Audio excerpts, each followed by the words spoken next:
मागील आठवडाभरापासून सिल्लोडसह परिसरातील तालुक्यामध्ये जोरदार असा पाऊस सुरू आहे आणि या पावसामुळे राज्यातील त्याचबरोबर सिल्लोड तालुक्यातील शेतकऱ्यांचं मोठ्या प्रमाणात नुकसान होत आहे आणि या नुकसानीचं पाहणी करण्यासाठी विविध राजकीय पुढारी असतील, छोटे मोठे कार्यकर्ते असतील, हे त्यांना भेटी देत आहे आणि शेतकऱ्यांचं सांत्वन करत आहेत असं दिसून येत आहे। ठिकाणी शेतकऱ्यांच्या खऱ्या भावना आहेत या आपण घेऊया। काय सांगाल, आपल्या जे काही नुकसान होते हे नुकसान पाहण्यासाठी विविध राजकीय पुढारी येत आहेत, काय वाटतं तुम्हाला? हां, राजकीय पुढारी आले पण भावना काही द्यायचं असं काही करायची नाही आहे। मग 8 दिवसापासून सतत पाणी चालू आहे, इजा पाणी नदी नाले असं काही नाही की नदी येण्यात पाणी चालू आहे, नाले येणं बी चालू आहे। भरपूर नुकसान झाली, वावरामध्ये पाणी गेले, कपाशा मक्का सगळा लोळून गेल्या खाली आणि नुकसान पाहून जाऊ राहील पण त्याचं काही नाही असं वाटत आम्हाला काही करेल म्हणून आमच्यासाठी शासन। तुम्हाला काय वाटतं? सावखेडा बुद्रुक, सावखेडा खुर्द, घाटनांद्रा, चारनेर, पेंडगाव हे घाटनांद्रा परिसरात इंदरगडी जे आहे तिथे जे ढगफुटी झाली चारनेर परिसरात, ते ढगफुटीचा आमच्या गावाला दोन्ही बाजूनं नदीचा वेढा असल्यामुळे आमच्या गावाला अति धोका आहे। आमच्या गावाचा संपर्क तुटलेला आहे व इतके मक्का कापूस अद्रक इतकी भयानक नुकसान झाली। या आमचे राजू गोरे यांच्या शेळ्या वाहून गेल्या चारणा कठीवर, भयानक नुकसान झाली। शेती उपयोगी वस्तू काय आता आतूनात शेतकरी टोकाच्या मनस्थितीत आहे, पण आम्ही गावकरी कसं तरी धीर धरू राहिलो। राजकीय पुढारी येऊन गेले, कोणती आतापर्यंत मदत मिळाली नाही। शेतकऱ्याचे अन्नधान्य बरंच नुकसान झाले, काही शेतकऱ्याचे गहू उगून आले अक्षरशः कोठ्यामध्ये। तर हे कसं तरी आम्ही धीर धरू राहिलो, तर आमची परिस्थिती नाही आता ही टोकाच्या परिस्थितीत आहे। शेतकरी नाईलाज आहे, लाखो रुपयाचे नुकसान झालं, तात्काळ मदत शासनानं द्यावी ही आमची शेतकऱ्याची विनंती। सरलगट मदत देण्यात यावी ही आमची शेतकऱ्याच्या वतीनं आम्ही अशी विनंती करतो। ठीक, वेगवेगळे राजकीय पुढारी येत आहेत, ते काय करतायत नेमकं? काहीच करत आहेत ते येत्या रोडवर उभे राहत्या चालले, पण शेतकऱ्याचा माल बी पाहिला नाही त्यानं ना, काहीच नाही पाहिलं, नुसतं रोडवर येत्या बस चालल्या जात्या। नाही आले कोणाच नाही पाहिलं, नुसतेच रोड न पाहत्या येऊन सनी काय जे खरं नुकसान त्यानं पाहिलंच नाही। सांगते इकडे तिकडे अधिकारी आलं का कोणी? अधिकारी बी आलते। तुमचं काय सांगाल?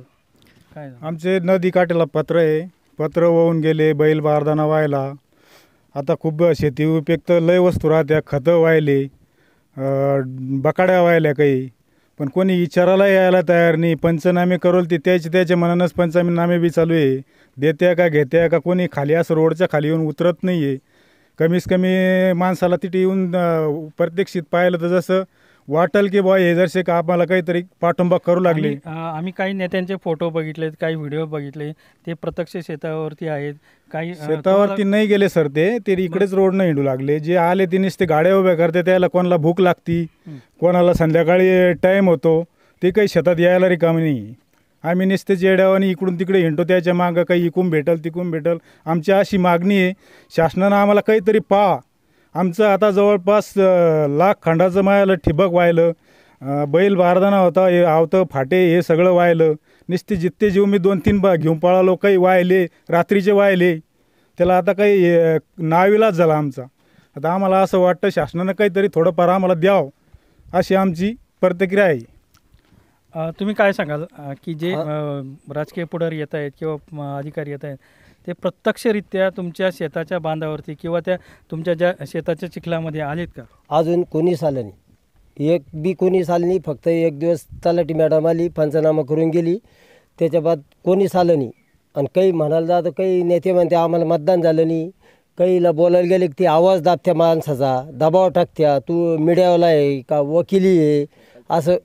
काल धौस मारून गेली एक आमदार मला, आमचं शेत पुरी दळली खसून गेली, वावरातून पाणी गेलं, 2 एकर मक्का अशी भुई सपाट झाली, मक्का उगू राहिली।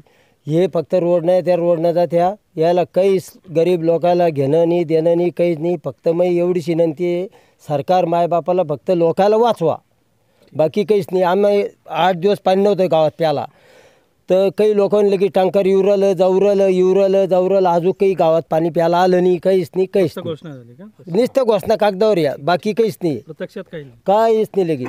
तुम्ही काय सांगाल? साहेब आमचं आता सांगायला तर लय मोठा गाथ आहे लगी. तिथे केटी होत नव्हती, त्यांना केटी केली. मला बोलले पहिले ना की इकडे 100 फूट करू, खालीहून 100 फूट दाडं बांधून देऊ. त्या केटीवाल्यांना दर्शक बांधलं बुरं आणि चालल्या गेला. जहाज नदी आली भरून, सगळी मक्कामध्ये घुसली साहेब. ती पूर्ण मक्का गेली, ती डल्ली मक्का गेली आणि खाली ते या पत्राला टच मारला इकडे, तर जमीनच खडून गेली. याला अशी अवघड गोष्ट. त्याला रात्री म्हणलं तर चला पाहायला, तर झापड पडली त्यांना. मग आता काय सांगणार आपण? मग बसलो गुच्चीप, आपण काय करणार आहे ना? आता आमच्यासाठी काही नाही का? सगळ्या जगासाठी हे सगळं अन्नदान देऊ राहिले ना, आमच्यासाठी शेतकऱ्यासाठी नाही का बा, असं म्हणणं आमचं. एकंदरीतच या ठिकाणी आपण बघू शकतो की शेतकऱ्यांचं जे काही पावसामुळे झालेलं नुकसान आहे, हे नुकसान अत्यंत मोठ्या प्रमाणाचं दिसतं आहे.